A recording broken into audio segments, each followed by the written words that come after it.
What's up, everybody? Welcome back to my channel for the first ever Spooktacular Sunday. I am back from my trip and I'm excited to share some details with you. But before we get into all of that, please do me a favor, hit that like button, subscribe to the channel, share out the stream as well. And I missed you all very, very much. I've missed streaming with you guys. I know it is a hard day today, so I figured let's it's a little escapism, right? A little fun. We'll talk about Halloween Horror Nights, my first time at Universal, my first time with Epic, and I'll give you guys the rundown. I've got photos, I've got videos, and stuff. So with that all out of the way, let's say hi to everybody. I see you, peepers. What's up, nasty Nads? What's up, peepers? Rachel, I miss you. Toxic, what's up? Oh, Queen. I could get used to that. Trish. No, I can't because I don't live in the US. Trish, it's okay. It's all right. It's spoiler alert. You're not missing much. But we'll see. We'll see about it. All right.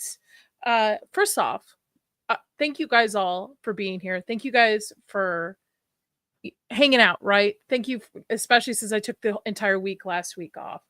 Trish, I'm the same, taking a break from the memorial service and such.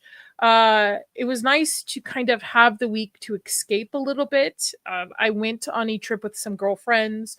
We went down to Orlando, my first time in Orlando as an adult. I went as a kid. I don't remember it very much. I was very young. And we did a day at Universal Studios, which was my first time at Orlando's Universal Studios. We did a day at Epic, and then we did Halloween Horror Nights. So I want to give my review of the houses at Halloween Horror Nights because a couple things. One, I've got over 20 years, maybe a little bit less than that. When did I start? Yeah, a little bit less than that. Since the age of 13, I've been involved in haunted houses in the Midwest, from volunteering to being an actor to eventually taking over a makeup department to eventually designing a top haunted house in Indiana from the ground up. So I have worked in the industry, and excuse me, as I think I have something in my teeth. I've worked in the industry for a very long time. I was part of the Zombie Army out in the Midwest. They are a great company that does haunted houses out in the Chicagoland area. Started my break at Statesville Haunted Prison, which is a big haunted house in the Midwest. So a lot of experience with haunted houses, from acting, designing, makeup, all that stuff. That being said, my first experience with Halloween Horror Nights was back in, I want to say 2014, maybe? Let's see, hold on. I can tell because Crimson Peak Haunted House, HAN year. I think it was 2015. I went in 2015 to Hollywood because I had the Crimson Peak. And I thought nothing would scare me. I'll be all right. I know this stuff. I fell so flat on my ass on the first house, and I was so terrified. And my husband's like, "We gotta go. Got to go through all the houses. We paid for this. Let's do this." So I thought I was going to have that same experience here in Orlando. There were 10 houses that I went through. Just to also note on a couple things, because I will give you my review on some of the food, some of the drinks and such. I'm gluten-free and I don't drink alcohol, so womp womp. I will tell you some of the alcoholic drinks that my party did drink, especially the Phantom Punch was a very popular one. And then also I did the RIP tour this year at Orlando. The RIP tour gets you in front of Express. So I did not have to wait in line, maybe less than 2 minutes to get into a house. We made it through all 10 houses in less than 3 hours. So be forewarned, I will not have wait times for you on this because I didn't have to wait. I'm old. I don't like to wait in line. So hi, Corey. I see you. Serranos, what's up? What's up? Oh, I should put my comments on there. Okay. So let's back it up a little bit. Let's talk about Universal and my time at Universal and Epic.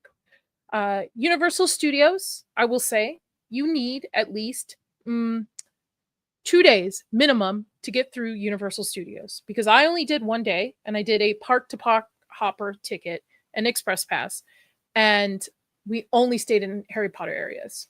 I'm a huge Harry Potter fan. huge Harry Potter fan. And most of my time was spent between Universal Studios at Hogsmeade in the castle and Diagon Alley at, I think it's Island of Adventures that has it. Also, I want to also say this too as well. When I went last year, I think in March for my birthday, I could not ride any of the rides. I was too big to ride any of the rides. It was actually kind of embarrassing. Let's be honest. I'm a big girl. It happens. This time, after losing close to 40 pounds since March, I was able to ride on pretty much all the rides. All of them. Like, and I've come to find out I'm probably not a roller coaster person, but it felt very nice to be able to not have to be pulled out of line and told I was too big to ride a ride. So I was able to ride pretty much every ride I wanted to ride, and that's a big accomplishment for me. And with that, I wanted to say is I'm not telling people to lose weight. I'm not telling people to do that. Take your health into consideration for things you want to enjoy. If you like roller coasters and you're too big to ride, take in consideration getting yourself back into health, like a healthy state, so you can enjoy these things. I also don't think I would have lasted from open to close on most of these days if I had the 40 pounds on me too. Also, flare up as well, because we all know I have an autoimmune issue, so that was subsided as well. I think part of it is to be gluten-free as well. So that's my advice for a lot of you. Take your health into consideration if you want to enjoy these things. All right, back to Universal Studios. So this is mostly going to be about Harry Potter, and I have photos and videos and stuff. So if you're not a Harry Potter nerd, I apologize. No, I don't apologize. You should be a fucking Harry Potter nerd. Before I share a photo, I wanted to also show, I'm like all over the place today because this is not my normal kind of stream. Thank you, Rachel. Thank you, Trish. I have 80 more pounds to go, so I'm excited for it. What's up, AJ? What's up? Ravenclaw all the way. I get a new wand every time I go to the studios, and I have 2 of them already. I have Snape's and a Death Eater wand, so I got another wand, and I can hear my husband sighing in the other room. I got Narcissa's Malfoy's wand, and I figured I'd show you guys it. I lost 25 pounds in the last 2 weeks. Feels so much better. Harry Potter, no thanks. Literally no idea how Disney adults can visit parks so often, still look like they walked out of Wonka's factory. Yeah, it was disheartening the first time I went and I couldn't ride some of the rides. I rode Hagrid's ride, and oh boy, that was nice. Anyway, here's the wand. By the way, the second generation wands look like cheap toys. I think the first generation, and they felt cheap too. The first generations are way better. This was my choice. Though my husband did give me the green light to get Lucius Malfoy's cane sword, I was not prepared to bring that back with me because that thing is fucking huge, and I need somebody to pack it for me. So this is the one I got. Yes, I know I'm more tolerable. So that was my one. All right, let's get to some photos, and then I will get to the parks. I promise. The houses of it. Hagrid was an interesting ride. Scared the shit out of me. I've come to realize that maybe I'm just not a roller coaster person, and that is okay. I'm just a 4D ride kind of deal. Spoiler, Ministry of Magic was kind of mid on that too. If you have Fast Pass, I recommend you at least try it once. Do not wait in the 2 to 3 hour line that everybody seemed to have waited. I felt bad. One woman was like, because it took me less than 10 minutes to get from start of the line to like the ride, and this woman pulled me aside like, how long did it take you to get from one end to here? I said, oh, less than 10 minutes. She's like, what? No, I meant from the beginning of the entrance to less than. She's like, 10. They've been waiting in line for over an hour and a half. So yeah. Hi, the impregnator. What's up? Oh, thank you. I appreciate it. Over on Kick. Sometimes I forget I am streaming over to Kick. Okay. So some of these videos are kind of out. Bear with me, okay? They're kind of out. Can you guys hear it? I don't know if you can. You probably can, right? That we got to ride. So in Universal Studios to Islands of Adventures, you actually get to ride the Hogwarts Express to the other park. and there's visuals both ways, and it was so amazing.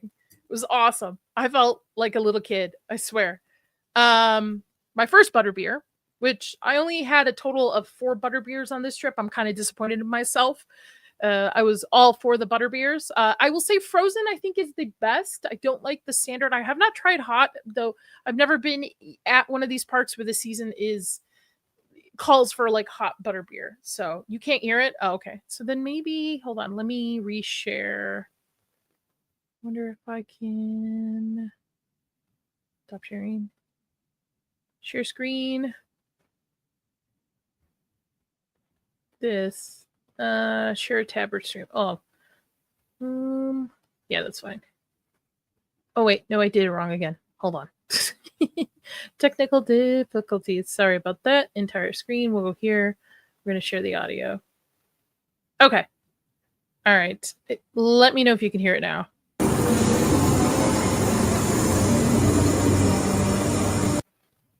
That should be able to be heard. If not, you fill in the imagination. So butterbeer. Okay.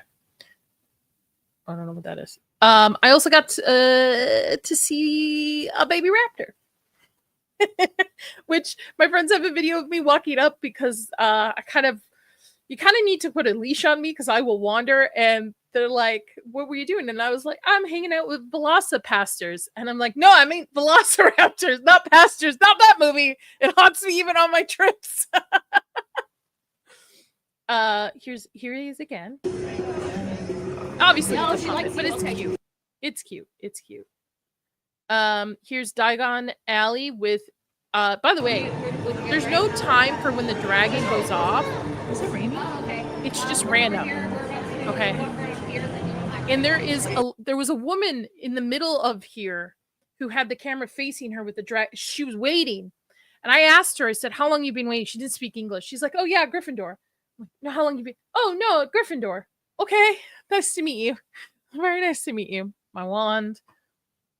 There is I think they call it Nocturne Alley. It's kind of like the spooky area of Diagon Alley. It's pretty cool. Anybody who's a Harry Potter fan can recognize this. But it was like the darker side, which, by the way, a Death Eater scared the crap out of me. I was like hanging out, just lolling in my own business, and one popped up behind me, and I was like, what's going on? Oh, here it is. Yeah. That's the one that popped up behind me. Oh, these videos are like... That's cool. Yeah. I think female Death Eaters go a lot harder, in my opinion, in the costume area. Here I am I feel like here's my family at this. Here I am being eaten by Jaws. They're actually taking down the Jaws area of Universal and expanding Harry Potter into that area. So it was pretty cool to see the shark. Another butterbeer. What can I say? I have an addiction. The castle. Another version of the train that's kind of sitting out. It's similar to, if you've been to Hollywood Studios one, similar to the one. This is epic. This is a Frankenstein's Castle, which Unchained Monsters is probably my favorite ride ever. I rode it twice. I loved it so much. The animatronics were so good. And it's an easy ride, I will say. It doesn't.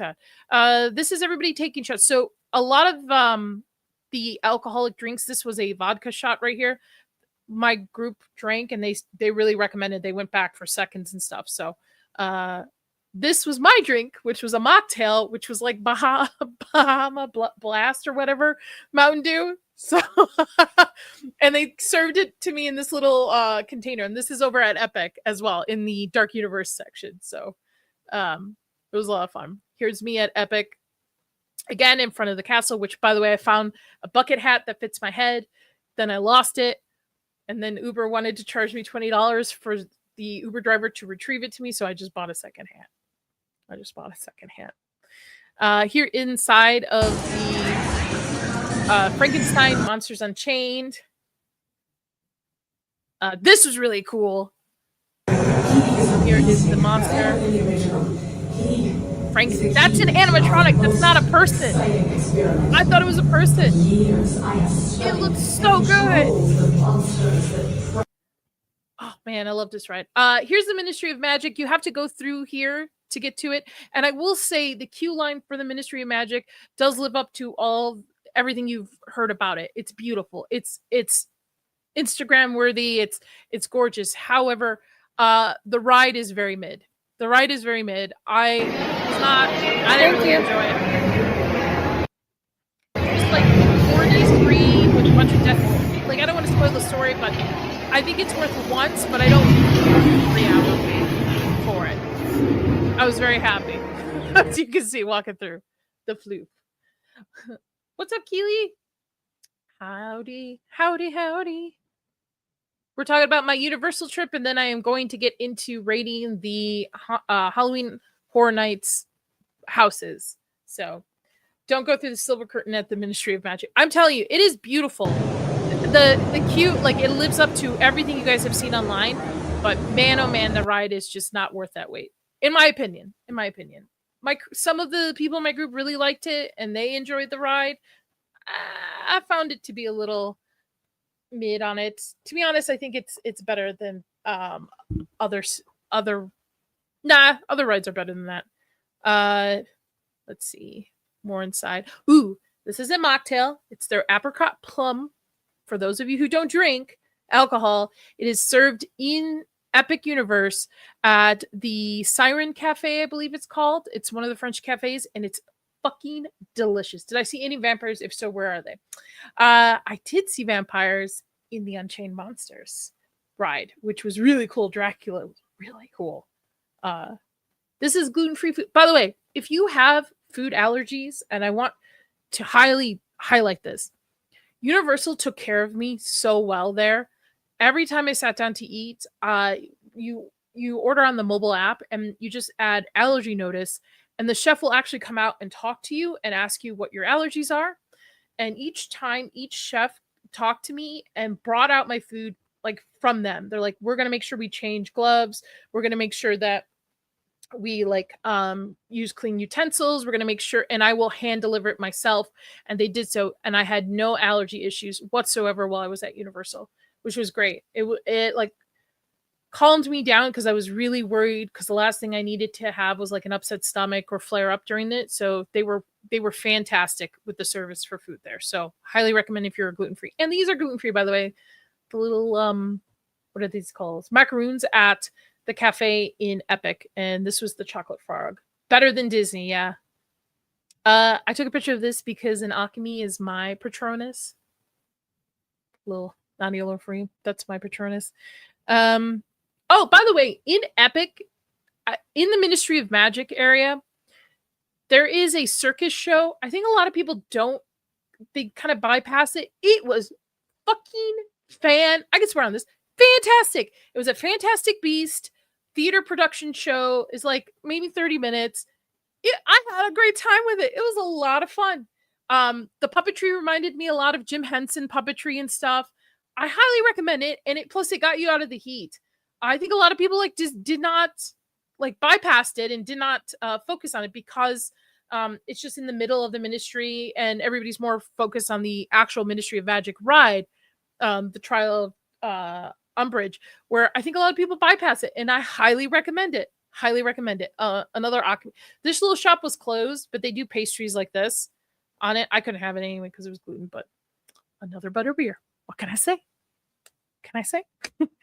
Now we get to the Isle of Berks. I don't drink alcohol that much, but if I did, I would be drinking a ton because of Falcon and Titans. I will say a lot of mocktail options at Universal, more so than just Coke and soda, which was really good. This is the Isle of Berk at Epic, which I walked in for a little bit, and you can kind of see them in this, but there's Toothless. I was not going to wait 100 plus minutes to meet Toothless. There's some sleeping baby dragons. What's up, Box Office Brawler? Here's another dragon. I will say Isle of Berk was really cool. But I will tell you all, did you eat? No, I didn't eat the weird bread talk. I can't eat bread because I have a gluten allergy.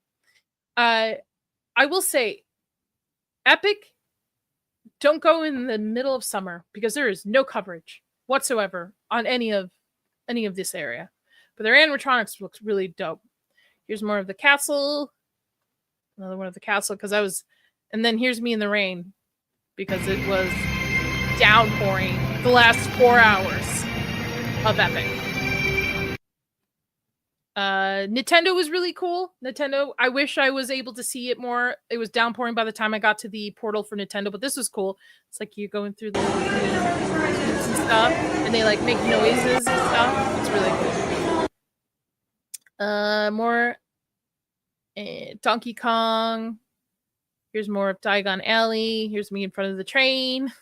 And that's it with my trip. So I'm going to get into the houses and Halloween Horror Nights because I know that's a big reason a lot of people are here. But all in all, I really had a great time at Universal and Epic. I would, again, recommend minimum of 2 days at Universal if you want to do stuff outside of Harry Potter. Because Harry Potter World both took me the whole day and I probably didn't see everything I wanted to see.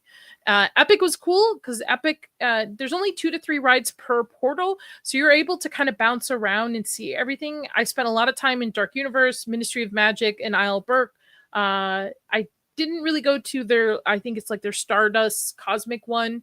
And by the way, I was there the next day that that dude passed away on Stardust Racers. I don't know if anybody's heard of this, but the guy, I guess, had some blunt trauma on the ride, maybe passed out, and he actually passed away on the ride. But that was the day after I left Epic. But Epic you can probably do in a day easily and not push it. Universal, you need a lot more time for it. So with that being said, let's get into Halloween Horror Nights. All right. Like I said before, Halloween Horror Nights, I was very excited for. I have, as I was saying, a lot of experience with haunted houses, worked in them, built them, acted in them, all this good stuff. And I'm going to rate the houses. We're going to go a couple of photos that I have, and then I'll go into what I thought of each of the houses and stuff. Yeah, it was the day after Rachel. Yeah. Mind you, again, a lot of the food I ate is going to be gluten-free stuff that I can have, but a lot of, pretty much the food was great. And I did the RIP tour. The RIP tour covers check-in. You get access to a buffet area that is unlimited. You can come in, go as you please throughout the night with unlimited water, pop, whatever you want. They had foods from each of the stands in this area.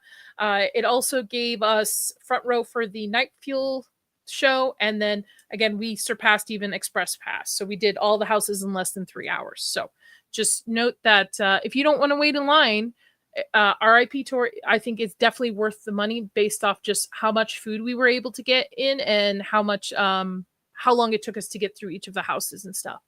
And also it gave us access to a bar, a second location that was just excluded just for RIP so that we could just hang out, drink water, and beat the heat for it. So these are their twisted chips. It's just deep fried potato chips or things. These are gluten-free. I got the ranch and vinegar, and my friend got the spicy cheddar. They're okay. They're okay. For a gluten-free option to walk around and eat if you're hungry, they're okay. They got a little too salty at the end where it's like that burning, salting taste. You know what I mean? Where it's just too much salt on it. What's up, Dieter? They're okay. They're okay. For gluten-free, there wasn't a lot of like gluten-free options at the stands. I had to kind of stick to just the little buffet area that we had. The Death Eaters came out, which I saw, which were really cool. I'm a big Death Eater fan. I like the costume. I think they're really cool. The only thing I regret is I didn't bring my wand this night, nor did I had a fake Death Eaters mark that kind of rubbed off. Wish I had it because they were going around checking everybody's arms and wands, which was pretty cool. I also have a wand permit that I carry on me as well. This is what I ate at the buffet. So they had, again, gluten-free options. If you can take a look at the lower left-hand side, you're going to see an egg. You're going to see a double egg. Don't let that fool you. That's a dessert. That's not a deviled egg. There's no egg in that. It's literally a dessert. They had some meat, some rice, some vegetables I could have. And then on the upper left, you'll see those are Spam fries. And the Spam fries were okay. They were a little spicy for me. But the underneath were these like fried potato things. Oh, they were so good. And again, when I went to ask what gluten-free options I had at the buffet area, the chef came out and talked to me personally and told me exactly what I could have that was gluten-free. not a marshmallow egg. I think I have what the description is. They're called Yum Yum Deviled Eggs. So they're coconut panna cotta eggs with pineapple whipped ganache and tahini. They were good. You just gotta kind of get it out of your mind that it looks like an egg, but they were pretty good. They were pretty good. Gluten-free, so I was able to have them. But this is what part of their Fallout menu. It is super weird, Serranos. Like overly weird, and I just kind of just shot it down, and it was really good. But if I don't know, the whole egg looking of it kind of turned off a little bit, but it was pretty good. Here's one of the scare zones, which is their crooked cat lady or crazy cat lady story, where they had people dressed up as like cats and stuff. They actually had an area that you walk through, like a little area building you walk through, and it smelled like a litter box hadn't been changed in years. It was pretty good. Mel's Diner is another scare zone. They had a bunch of zombies hanging out, which was pretty cool, with trays on roller skates. They also had a vampire masquerade kind of area, which had a bunch of vampires on it. Very interactive. Here's some dude chowing down on some other dude. The entrance to it was really cool. They had these guys that are shaped as like ravens or crows on stilts walking around, which was pretty cool. And then, yeah. They also had a makeup museum in the park where they talked about some of their famous movies. And what I really liked about it was Blue. Velocipaster is like Jesus, Nadia, always with you. Jesus, Blue. For you, where is it? I can't even with you, Blue. I can't even. I need to start collecting some middle finger clips for you and Goodwill. And then we'll go with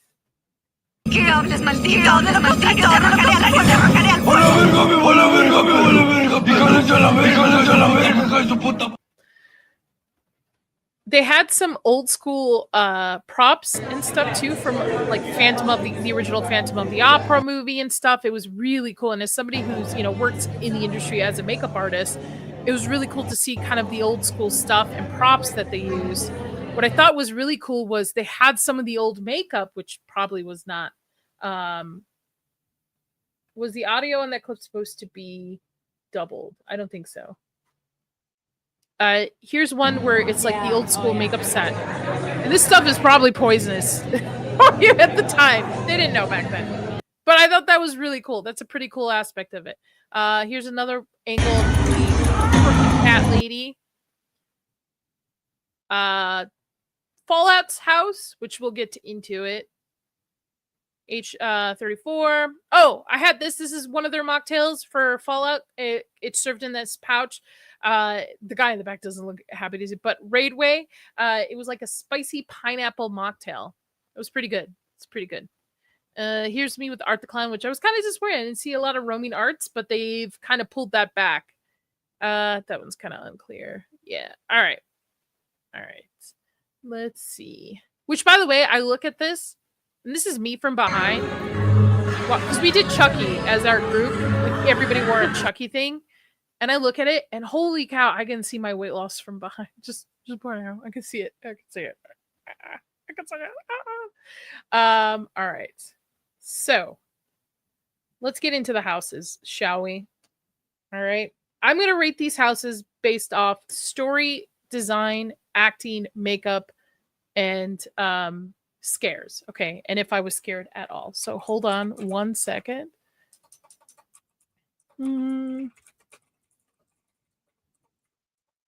5 houses, because I have notes somewhere that I need to pull up. Nope. Where's my note for Orlando? I think this is it. Is this it? Let's see. Perfect. Okay. All right. Pictures of you from behind before or after for comparison. I should pull that up. I don't really have a picture from behind, but I know I was a big back. I'm still a little bit of a big back, but I was definitely a way bigger back then. I used to hate having videos of myself being taken and stuff. So I still got 80 pounds to go, folks, but I'm telling you, take your health into consideration on this. All right, let's get into houses, shall we? Let's get into houses. All right.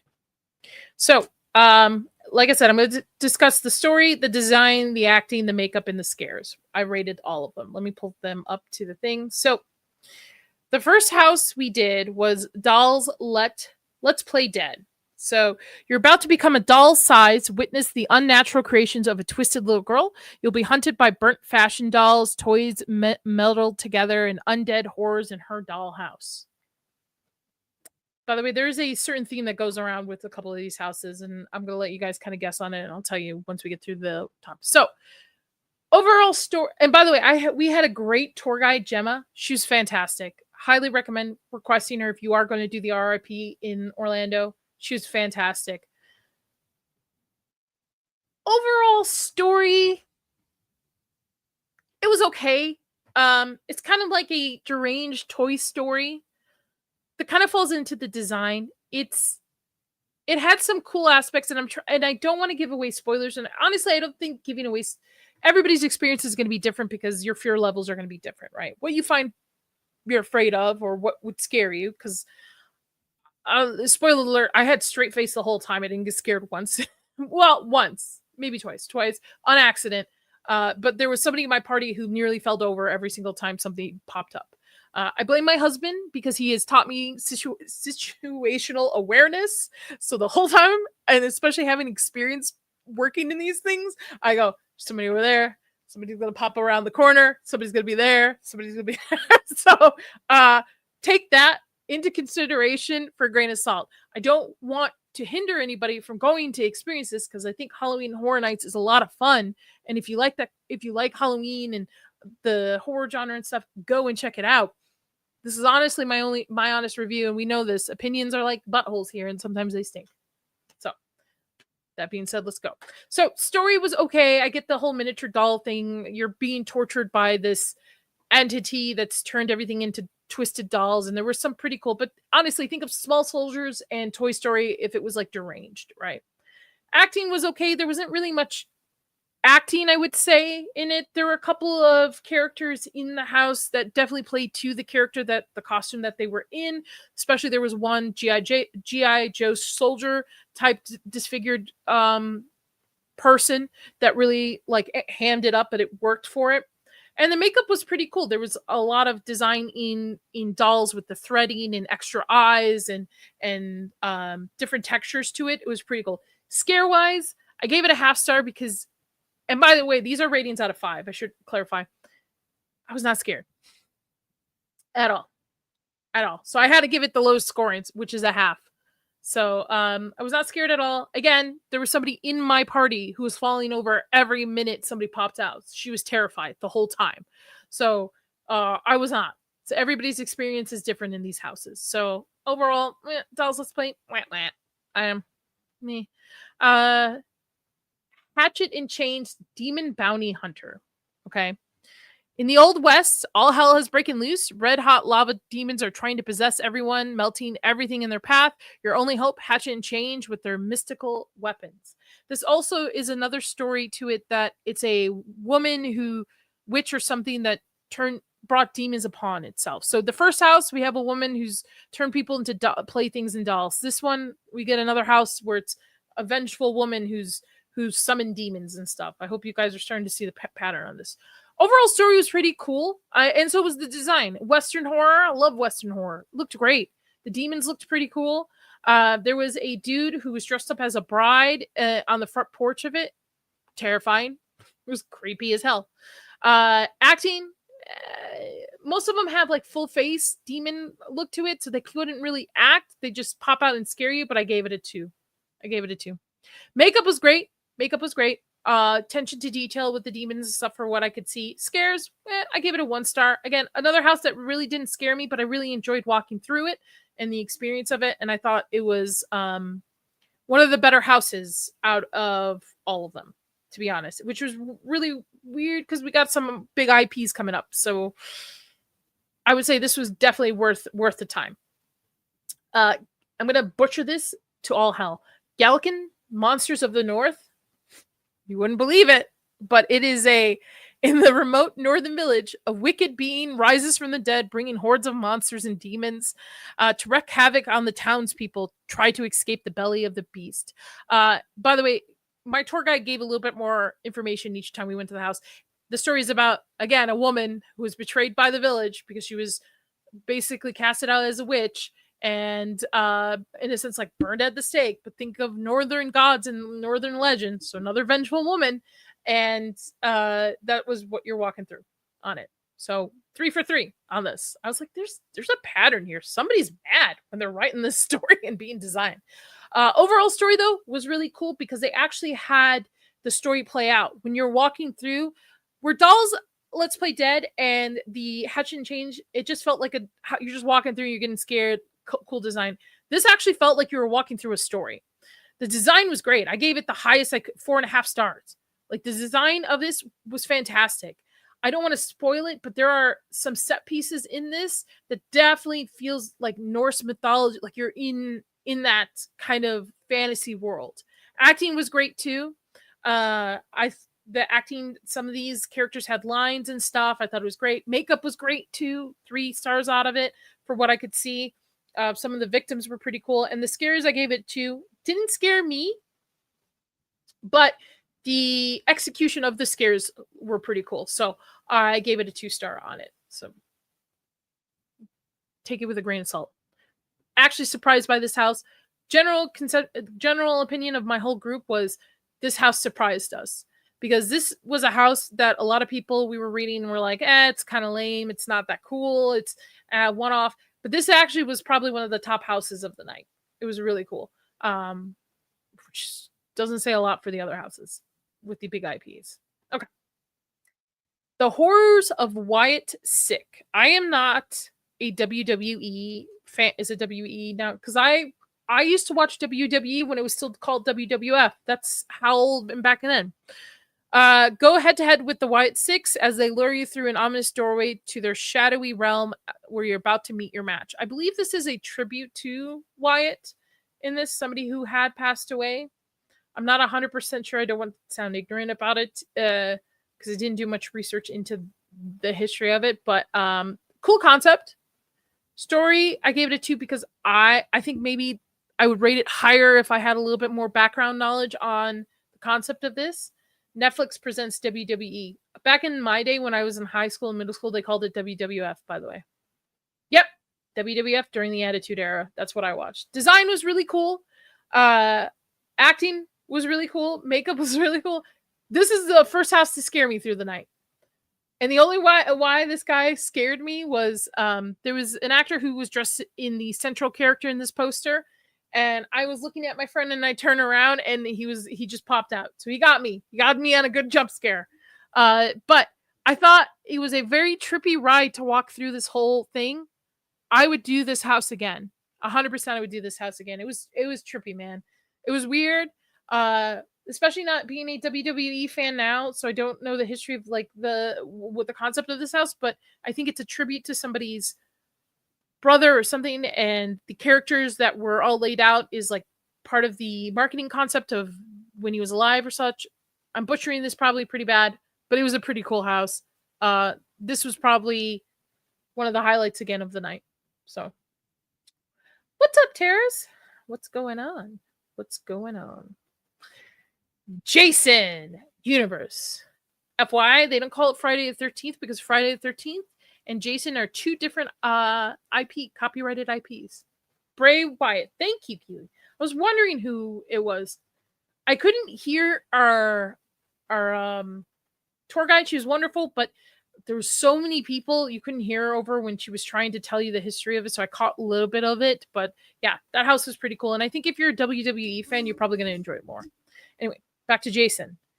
This was the house I was looking forward to the most because this was the house on everybody's list that I've seen reviewed these houses as the number 1 house to scare people. The number 1 house that was going to like put you in tears. Okay. Even if you know the Friday the 13th franchise, this was the number one house to it. And it fell flat for me. The story is just the typical, you're just walking through basically a Jason universe, different camp counselors being killed, different Easter eggs from different movies and stuff. Overall design was really cool. If you like the Friday the 13th franchise, it was really cool to be immersed in that world. Acting was okay. I gave it a 2-star because there was only really one actor, which played as Mrs. Voorhees. Halfway through, you get to actually meet an actress who's portraying her, which was really good. Other than that, the Jasons really didn't do anything except for pop out of different areas with machetes and different weapons. Makeup, I gave it a 1/2-star because, again, you're just seeing Jason masks everywhere left and right, and even the kills were not noticeable. Scares, I gave it a 2 because even though I didn't get scared, a lot of my party did get scared, and I could see where it would work with the jump scares. But again, with my situational awareness, I was like, he's going to pop up over there. He's going to pop out over there. He's going to pop out over there. So there needs to be a See No Evil house based on the movies. Whoa. Okay. Was Jason presented correctly as a eventual trans man in this adaptation? No, I would say not. I would say not. Did you see that Sleepaway is getting a film before Friday the 13th? Really? Wow. Sleepaway Camp is? I like Sleepaway Camp, but it's a particular niche for people. Not a lot of people, like not a lot of normies who like horror know about Sleepaway Camp. So that's interesting.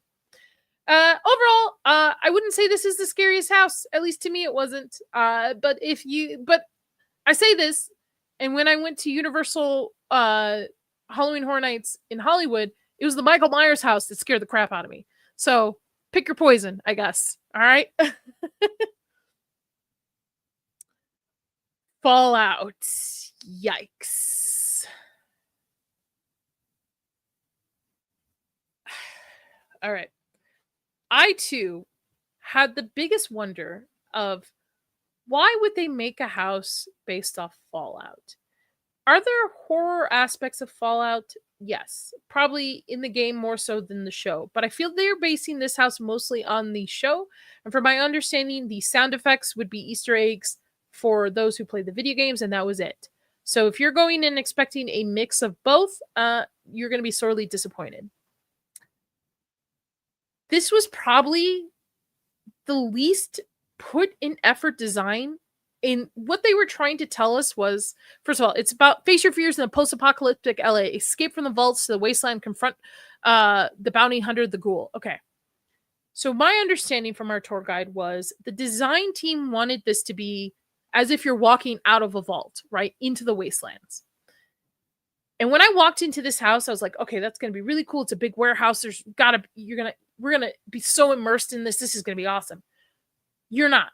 I hate to break this to anybody who's looking forward to this. And again, this is my opinion, but it was probably the least designed house I've ever seen in concept, because it felt like I was walking through a warehouse. Some of these houses, even if the story doesn't work or the acting doesn't work, the design still has an immersive effect that you're in it. Like one of them coming up, you're actually walking, you walk into the building, the warehouse, you're walking into you see a house and you're walking into a house. This was probably the laziest design effort I've ever seen on this. It's just white walls with like characters in blood and maybe a couple props put around. Don't let Leon convince you the Fallout TV show was good. I actually like the TV show, but I've never played the games. So, you mean Easter eggs for those who only played anything post Fallout 2? Whatever. It was just sound effects. I don't know exactly to the extent of these sound effects, but story was weak because it's not even a story, right? You're not walking through. You're just walking through maybe partial scenes of the show.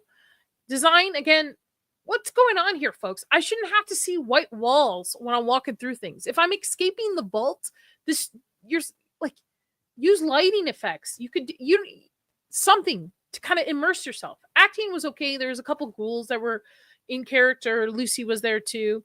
Makeup, I gave it a 1-star as well. Not really impressed with the makeup or the scares. There's nothing scary about this house. And I hate to say that, but there's nothing scary about this house. Even the girl that was terrified throughout each house that we walked through didn't even scream. All right. So if that gives you any odds up, it was a highly disappointing house. I think they could have done better with a different IP, or Like, I don't know why you need 10 houses if you're not going to put the effort into all 10 houses. El Artista, a Spanish haunting, was the next house we went through. This is the house I was talking about earlier that you're walking. I'm going to check it now, Blue, just so I can be disappointed on air with you. Let's see. What did you send me? Thank you. All right. You're back. You've redeemed yourself in my favor. All right. This was the house that you walk into the structure, and it's an actual house you see. And every detail in this house was beautiful. It was like a Gothic's tale story of it. I know a lot of people in my party were very much looking forward to it. So it's in 19th century Spain. A tortured artist moves to an isolated country manor to seek inspiration. Instead, the art comes alive and possesses him. You're about to be part of a permanent exhibition. Anyway, it doesn't matter. All right. Story was okay. It was pretty cool, but the design definitely beat it. The design was great. There, you look up, you see different parts of the house. There's little like ghosts in different corners. There's mirror effects, gargoyles, water effects. It was really cool. Acting, not so much. It's mostly like jump out and scare at you. I didn't really get to see people act, right? And there was a gargoyle that was swinging around that was pretty cool. Makeup was really cool. I will say makeup was really cool on it. Very cool. Scares, one, I did not get scared at all throughout this house, but I was very impressed with the production design of it. So yeah, I think it's definitely worth it. And if you do go, I highly recommend look at the floors, look in the corners, look in the ceiling, look everywhere. There's something everywhere in this aspect. And the design team spent a lot of love into this. So I do recommend it. Five Nights at Freddy's. The house I was looking forward to the most. Get ready for tonight to watch a creepy abandoned pizzeria where nothing is it seems and possessed animatronics are lurking. So the story I gave a 2-star because it's just the movie and the games. It's not a new story. It's not a surprise. Though I was told halfway through the house there is an area that combines both the first movie and the second movie. There's Easter eggs for the second movie in that. Design was really cool. The animatronics were super cool. Jim Henson work. Great. Not much acting. There's a couple actors in there, and there's not much makeup, and not much scares. Actually, it was probably scary house. Like, it's not scary at all. But it's really cool to walk through. Did the main character say Danny at any point? No. Danny! Really cool. Like, I think it's worth just to see the animatronics for this. The effects for it. The only scares they had, like I said, a couple actors that were popping out and stuff that were, I guess, victims of the animatronics. But ever so often you would get past a wall and the cupcake would like pop out at you. It was all right. It was okay. I didn't get scared, but I did have a smile on my face walking through this house. It was a really cool effect. And again, a lot of attention to detail with each of the rooms and stuff. So it was pretty cool. Hate this house. Grave of the Flesh, Halloween Horror Nights. Welcome to your funeral where things are about to go from bad to worse. You'll enter your grave, and then the underworld, where flesh-eating who feed on the dead will hunt you for all eternity. I fucking hated this house. I didn't think it was cool at all. You walk in, and literally you look up, and you're in your grave. There's a headstone, stripping and stuff. Walking through, it's just like weird worm kind of looking creatures who are hunting you. There's bodies in the wall and stuff. For the amount of money Halloween Horror Nights Universal spends on this event, I'm surprised they would go with something like this. Story was meh, so I gave it a 1. I should have given it a half star. Design, I gave it a 1 star because other than the whole concept of the fear of being buried alive, the rest of the house was like you're walking through caves. Makeup was okay. It wasn't really impressive, I can't say, and scares weren't impressive either. It was a similar effect where I could see the scare coming a mile away. So I really did not like this house. Did not like it at all. I would not repeat this house again. And then I think we're going to get into our last one. Terrifier. Art the Clown. Wet or dry path? FYI, I went through the wet path. Now, I'm very sensitive to smell, and I was told that the bathroom scene for this house, it smells like shit. Little shit. And I was worried I was going to throw up. So I actually plugged my nose with these like scented things that you plug in, and then I wore a mask while I walked through this house because I was not fucking around. I'm not gonna throw up on this not rocking around. Sorry, I gave it a 2 stars. Just the Terrifier movies, scenes from it. It's nothing new. There's no like new lore of it and stuff like that. I was kind of hoping maybe they would do maybe some Easter eggs for the 4th movie, but it's all right. Design was pretty cool though. You walk in through the facade, different rooms, different concepts to them. If you've ever seen the Terrifier movies, you're walking through all the worst scenes of it. Acting, every single Art the Clown in this was on point, man. To the point where they were interacting with us. We were clapping at them. I love Art. I think he's funny. Clapping with them, you like hanging out, smile. Like, it was really cool. They were very interactive. They weren't just where the other houses had cues and they were saying their lines and then going back into their holes and stuff. The Arts here were improvising and being very immersed with the audience that was walking through. Makeup was great too. 3 stars on it. Typical Art the Clowns, typical Victoria design and stuff. You do get a little bit of Sienna as well. Scares, I gave it a 1.5. This was only the other second house to scare me because I did the same thing where I turned around and then I turned back around and I was face to face with Art the Clown. So that terrified me a little bit, got me to jump. But overall, I was impressed with this house, but it's not my favorite. I would have to say the Galkin, the northern one, I liked a little bit more so than this Terrifier, but it was a really cool way to end the night. So that is all the houses. That's literally all 10 houses that I went through with my party, other than the Nightmare Fuel show, which is, think of it like a Vegas show with pyrotechnician and stuff. I will say overall, I'm a little disappointed with the houses this year. I liked that I had good people to go with, and I think had I not had a good group of people to go with, I would be even more so disappointed with the amount of money I spent on my tickets and stuff. Because the houses felt very rushed here, and I wonder if it's the same over in Hollywood, even though they have the same houses. I'm a little disappointed though. Universal Tokyo has Resident Evil this year, and that sounds baller. I want to go to a Resident Evil house. And you got to take also, again, my opinion for a grain of salt. I've worked in the haunted house industry. I've seen the best and the worst. One of the best houses I've ever gone to was in Indiana. I can't remember but it's similar to Universal, where they had 4 or 5 houses on grounds with different events, but they were very immersive. Like, you're walking through a hospital, you're actually walking through a hospital with set design. And set design is initially what I went to school for. So I know if I can do it, you can fucking do it with the budget that they probably had. So that's why Fallout was probably the biggest disappointment for me on this house. It's just, yeah. So yeah, that was my whole trip, guys. Thank you for sticking around, and I hope you learned something.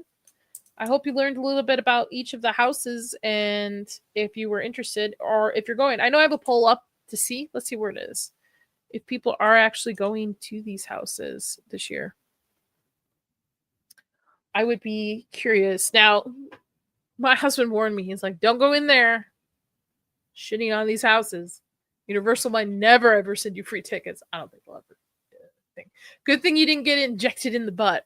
Good thing I got injected in the butt. Otherwise, I probably wouldn't have been able to ride all of these rides. So 64 of you are not going. Lump pump. To be honest, save your money. Go to your mom and pop haunted houses at your local area and stuff. I think Halloween Horror Nights is pretty cool, but unless I get invited or there's an event, I probably won't be going back unless there's a particular house that I'm interested in for. Like, let's say they do a Death Eater's house. I'm signed up day 1. I'm there. What's going on? We're going every weekend. Can't afford to go. Well, if you ever do want to go, I'll be very transparent with everybody. My RIP tour tickets, I had to pay for general admission, which was $75 for me because I get a discount through my job. And then for the RIP tour, it was like $430 for the on top of that, so roughly over $500 for me to go to Halloween Horror Nights. But again, I got food, unlimited water, air conditioned areas, private bathrooms for just the RIP people and stuff. So it's a lot nicer, able to escape the shoulder crowds.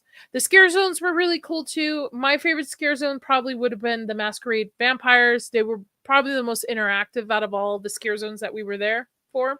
And again, our tour guide Gemma was fantastic. She was great. That's it, folks. I didn't expect to be done in an hour. What else is new?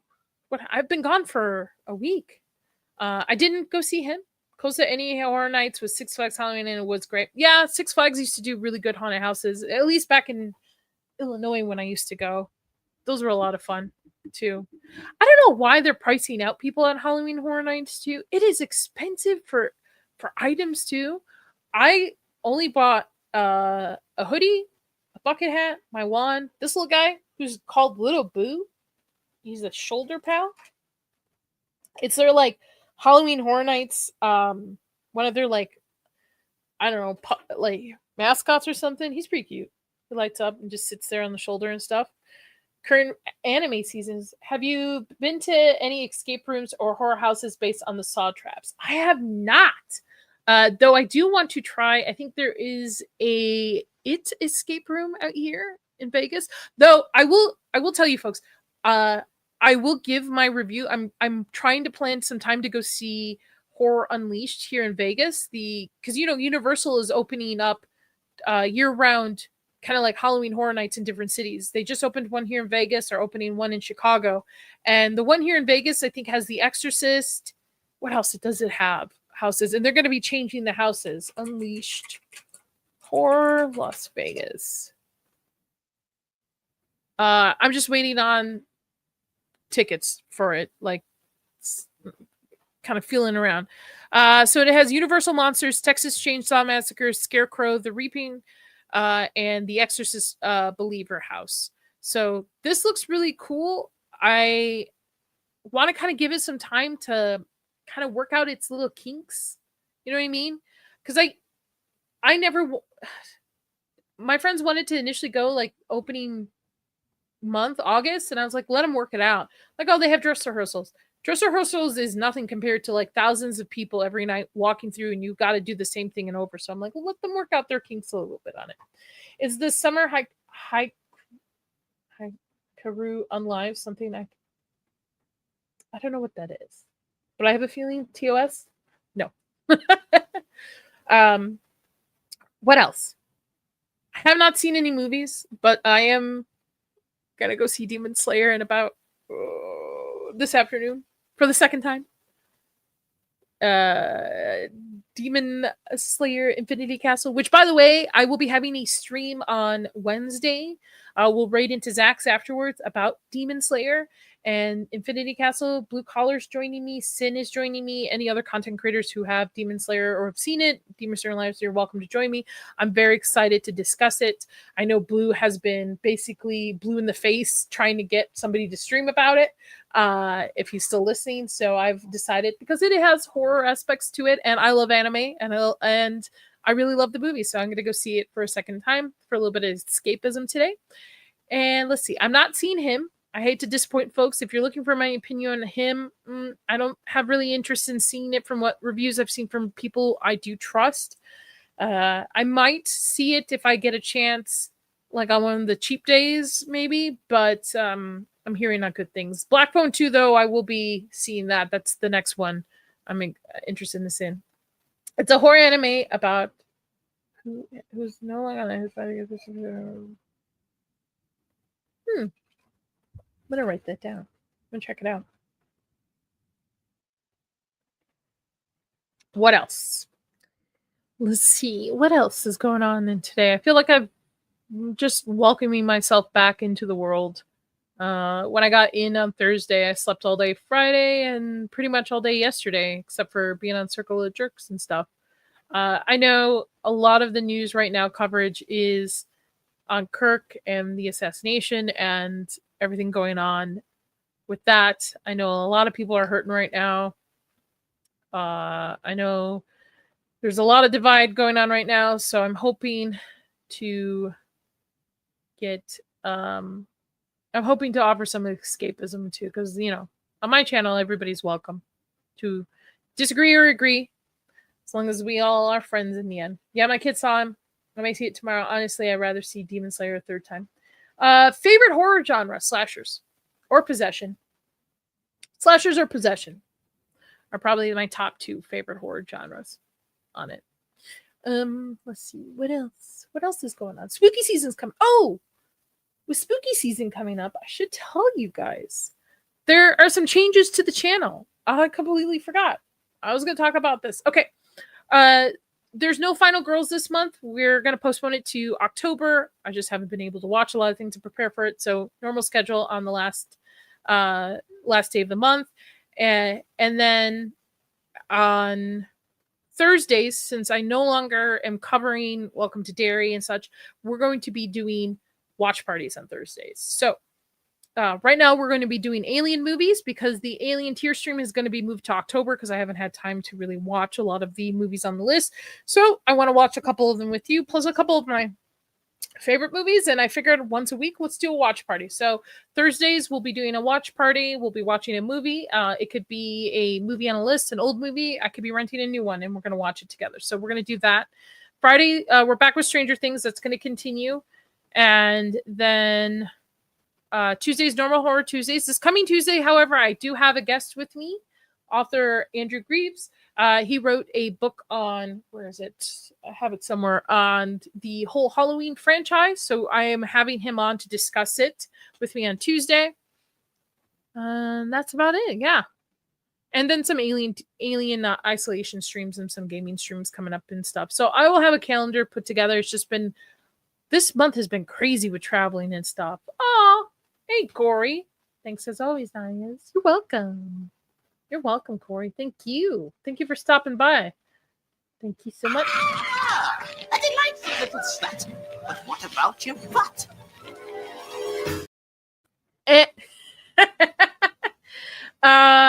And yeah, that's about it. So I am trying to come to MegaCon, Corey. I'm trying to. It's actually the week of my birthday. So I'm trying to guilt my husband and be like, hey, see, it's a birthday trip. Let's go. I'm going to be on Scooby's coming up as well. I've got a couple of guest appearances coming up as well, but I'm not going to do what I did last year, where I streamed I think 40 something streams in October, but I was just getting started. So that's would a horror, oh sorry, I saw this Twitch.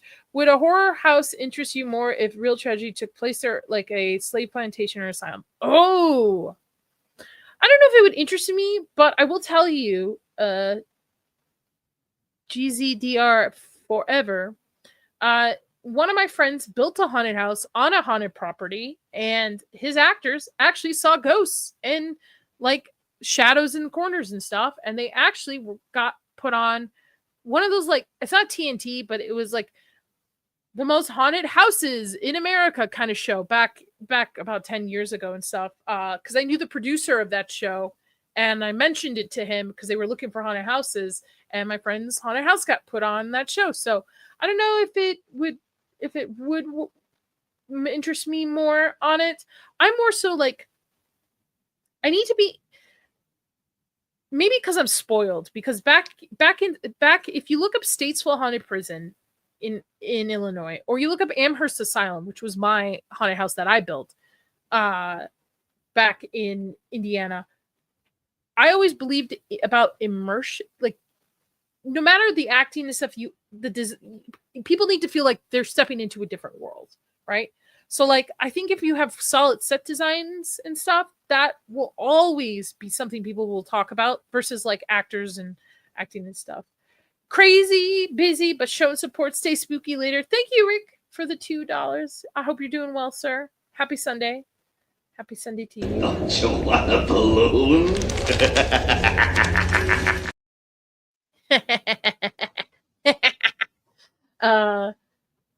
But yes, I'm trying to come to MegaCon. I'm doing my best. All right, well, folks, I'm gonna get out of here so I can get ready to go see Demon Slayer Infinity Castle for the second time. This week, again, crazy. So tomorrow no streams because Monday I don't stream usually, but go support Leon and go support Nick. Nick was just on Critical Drinker Open Bar, so go support him on it. Tuesday, I will be on the Doolies with Tega, and then leading into my show for Horror Tuesday, which will have Andrew on to talk about the Halloween franchise. So if you are interested in the Halloween franchise, tune in. I'm going to have people, if you want to drop questions in the chat, I'm sure he's more than welcome to answer them and stuff. It's a great book. Wednesday, Demon Slayer stream at 8 p.m. Eastern with Blue and Cinevere. And then Thursday, watch party. I just haven't figured out what movie we're going to watch. And then Friday, we're back with Stranger Things. So it's going to be a full week. I'm so happy to be back. I hope you guys enjoyed today's stream. I hope I gave you guys a little bit of escapism from the real world of what's going on. I hope you all have a great rest of the day, and please look out for each other. Look out for each other. Tell people you love them. Pass some good karma out there and stuff, and be well and stay safe as always. You know what to do. Stay spooky.